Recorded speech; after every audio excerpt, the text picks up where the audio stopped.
Pensa na cena. Meia-noite, o sistema principal da empresa simplesmente apaga. Vendas paradas, clientes ligando, a pressão no máximo. E aí, nesse momento de crise, uma decisão tem que ser tomada, e tem que ser para ontem.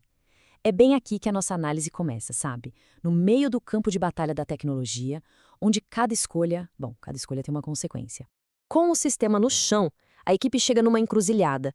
A gente vai pelo caminho da gambiarra? Aquela solução super rápida, mas arriscada, só para botar tudo no ar de novo? Ou seguimos por um caminho mais pensado, mais estruturado, com uma solução de contorno? Essa decisão, olha, ela vai definir não só o futuro do sistema, mas a cultura de toda a equipe de TI. Mas antes de mais nada, vamos entender o cenário.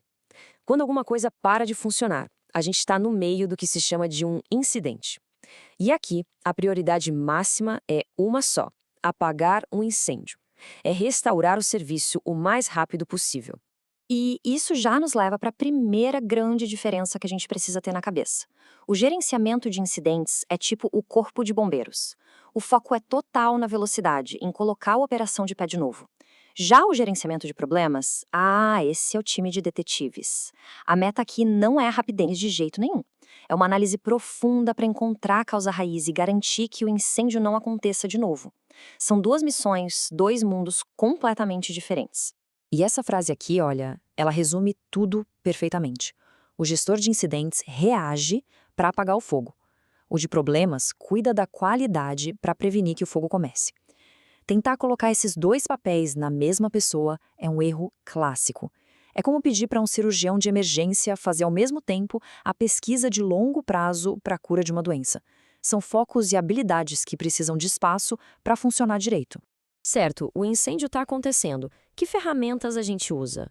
É exatamente aqui que a diferença entre uma abordagem profissional e um atalho perigoso fica cristalina. Vamos dar uma olhada na solução de contorno e na nossa famosa gambiarra. Bom, uma solução de contorno, ou workaround, é na verdade um termo formal do Framework ITIL. Pensa nela como uma medida temporária, mas inteligente, para diminuir o impacto no negócio. Por exemplo, se um servidor de relatórios cai, uma solução de contorno pode ser, exportar os dados para uma planilha temporariamente. O problema não foi resolvido na raiz, mas os sintomas foram controlados e a operação continua. Isso aqui ilustra a diferença de uma forma brilhante. Uma solução de contorno que se preze é, antes de qualquer coisa, documentada. Todo mundo sabe o que foi feito e por quê. Ela pode até, em alguns casos, se tornar permanente, se a correção definitiva for cara ou complexa demais. E o mais importante, ela gera o que a gente chama de débito técnico, mas de uma forma consciente, controlada. A gambiarra, por outro lado, é o completo oposto. É aquele atalho que ninguém documenta, feito na correria, que talvez até resolva o problema na hora, mas que deixa uma armadilha escondida no sistema. Uma bomba relógio pronta para causar um problema muito, mas muito maior no futuro. Essa é a dívida técnica imprudente. Ok, como o serviço é restaurado por uma solução de contorno, a pressão imediata diminui um pouco. Agora sim, o time de detetives pode entrar em cena para investigar a fundo o que realmente aconteceu. Vamos a uma analogia bem simples para entender isso. O incidente é a lâmpada que queimou. A solução de contorno é acender uma vela. Não é o ideal, claro, mas resolve o escuro temporariamente. A solução definitiva é trocar a lâmpada. Mas o gerenciamento de problemas vai além. Ele pergunta: tá, mas por que a lâmpada queimou? E aí descobre o verdadeiro problema. A fiação elétrica da casa está com defeito. Se a gente não consertar a fiação, as lâmpadas vão continuar queimando, uma atrás da outra. Então, o ponto crucial é esse. Gerenciamento de problemas é uma prática proativa. O objetivo não é só consertar, é prevenir. É isso que transforma uma equipe de TI que só apaga incêndio em uma equipe que garante estabilidade e a qualidade do serviço a longo prazo. A lição é clara. Resolver acidentes mantém o negócio funcionando hoje, mas resolver problemas garante que ele continue funcionando amanhã. Lembra que a gente falou que toda solução de contorno gera uma dívida? Pois é, nenhuma solução temporária é de graça. Vamos entender agora o preço que se paga por elas, o famoso débito técnico. Esse conceito é muito poderoso. Assim como uma dívida financeira, o débito técnico acumula juros. Aquele atalho que economiza tempo hoje vai exigir muito mais trabalho para ser corrigido lá na frente. E ignorar essa dívida pode levar um sistema inteiro à falência técnica, tornando qualquer nova funcionalidade lenta, cara e quase impossível de implementar.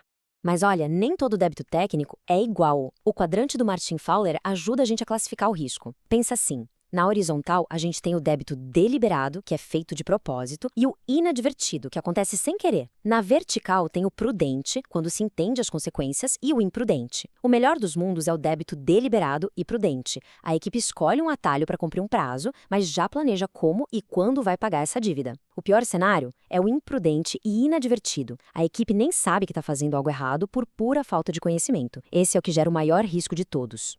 E a verdade é que, quando usado de forma estratégica, o débito técnico pode trazer benefícios reais para o negócio. Ele permite lançar um produto mais rápido para testar o mercado, validar uma ideia com um MVP, um mínimo produto viável, ou simplesmente cumprir um prazo que é crítico. O segredo é que seja uma dívida planejada, consciente e não um acidente de percurso. Ok, a dívida existe, pode ser estratégica ou acidental, mas em algum momento a conta chega e ela precisa ser paga. Como é que a gente transforma esse passivo em algo gerenciável? O processo para pagar essa dívida tem que ser sistemático. Passo 1. Visibilidade. Tem que tirar a dívida do escuro, catalogar tudo. Passo 2. Análise. Avaliar o custo-benefício, ou seja, qual dívida está gerando mais juros em forma de bugs ou lentidão. Passo 3. Priorização. Decidir qual dívida pagar primeiro, qual está doendo mais. Passo 4. Refatoração. É aqui que a mágica acontece e a dívida é paga, melhorando a estrutura do código. E, por fim, o passo 5, monitoramento.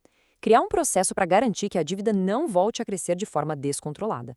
No fim das contas, gerenciar débito técnico não é uma tarefa só da equipe de desenvolvimento, não. A metáfora da dívida é perfeita justamente porque ajuda a área de negócio a entender as consequências das decisões técnicas. Quando a engenharia e o negócio falam a mesma língua, as escolhas se tornam muito mais inteligentes e estratégicas para a empresa como um todo. E isso nos deixa como uma última pergunta para reflexão. O jeito como uma organização lida com as soluções temporárias e seus débitos técnicos diz muito sobre a maturidade e a visão de futuro dela. Essa dívida está sendo acumulada às cegas, virando um custo oculto que vai sabotar a inovação, ou ela está sendo usada como uma ferramenta de investimento estratégico, gerenciada com consciência, para acelerar o negócio de um jeito sustentável. A escolha entre um e outro define o caminho para o sucesso ou para a estagnação.